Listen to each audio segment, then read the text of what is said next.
ઉનાળાની સિઝનમાં જ્યારે રસોડામાં ઊભું રહેવાનું મન ના થાય તો ખૂબ ઓછા સમયમાં તમે ડુંગળી અને બેસનની આ સબ્જી બનાવી શકો. ફક્ત 10 મિનિટમાં બનીને તૈયાર થઈ જશે. તો શાક બનાવવા માટે મેં એક પેનમાં 1 વાટકી ઓઇલ લઈ લીધું છે. હવે ઓઇલમાં 1 ચમચી જીરું અને 1 ચમચી રાઈ એડ કરીશું. આદુ અને લસણની પેસ્ટ એડ કરીને શેકી લઈશું. આદુ લસણની પેસ્ટ થોડી શેકાઈ જાય પછી એમાં 1 કપ ડુંગળી એડ કરી લેવાની છે. હવે ગેસની ફ્લેમ સ્લો કરી અને 5 મિનિટ સુધી ધીમા તાપે ડુંગળીને આ રીતે હલાવતા જઈશું અને શેકી લઈશું. થોડી વાર પછી તમે જોઈ શકો છો ડુંગળીનો કલર ચેન્જ થઈ ગયો છે અને ડુંગળી સરસ શેકાઈ ગઈ છે. તો મેં 1 વાટકી ઝીણા સમારેલા ટામેટા લઈ લીધા છે. હવે એ એડ કરી લઈશું. હવે એ ટામેટાને પણ સરસ રીતે આપણે શેકી લઈશું. તો તમે જોઈ શકો છો થોડી વાર પછી ડુંગળી અને ટામેટા બંને સરસ રીતે શેકાઈ ગયા છે.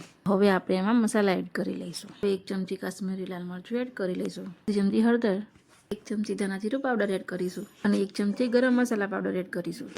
અને હવે સ્વાદ પ્રમાણે મીઠું એડ કરી લઈશું. બધા મસાલા એડ થઈ ગયા પછી સારી રીતે શેકી લઈશું. હવે થોડી વાર આ રીતે હલાવતા જઈને મસાલાને શેકી લેવાના છે. તમે જોઈ શકો છો સરસ મસાલા શેકાઈ ગયા છે અને કલર એકદમ ચેન્જ થઈ ગયો છે. હવે થોડું પાણી એડ કરી લઈશું અને જ્યાં સુધી તેલ છૂટું પડે ત્યાં સુધી મસાલાને શેકવા દઈશું. હવે જ્યારે પણ ઘરમાં કંઈ શાક ના હોય તો તમે ડુંગળી અને બેસનનું આ શાક જરૂરથી બનાવજો. ખૂબ ઓછી સામગ્રી અને ઓછા સમયમાં બની તૈયાર. હવે જોઈ શકો છો મસાલામાંથી તેલ છૂટું પડી ગયું છે અને સરસ ગ્રેવી તૈયાર છે. હવે શાક માટે બેસનનું બેટર બનાવીશું. તો હવે બેટર બનાવવા માટે મેં 1 કપ બેસન લઈ લીધું છે.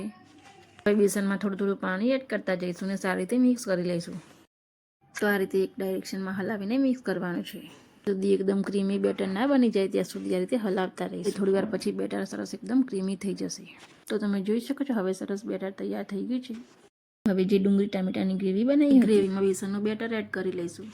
બેટર એડ કરીને તરત જ મિક્સ કરી લઈશું અને થોડી વાર સુધી આ રીતે હલાવતા જ રહીશું. જે બેસન હતું એ સારી રીતે શેકાઈ જશે. થોડી વાર પછી તમે જોઈ શકો છો સરસ બેસન શેકાઈ ગયું છે અને ડુંગળી અને બેસનનું શાક બની તૈયાર છે. હવે ગરમીની સિઝનમાં તમે પણ આ શાક જરૂરથી બનાવજો. વિડીયો ગમ્યો હોય તો લાઈક કરજો.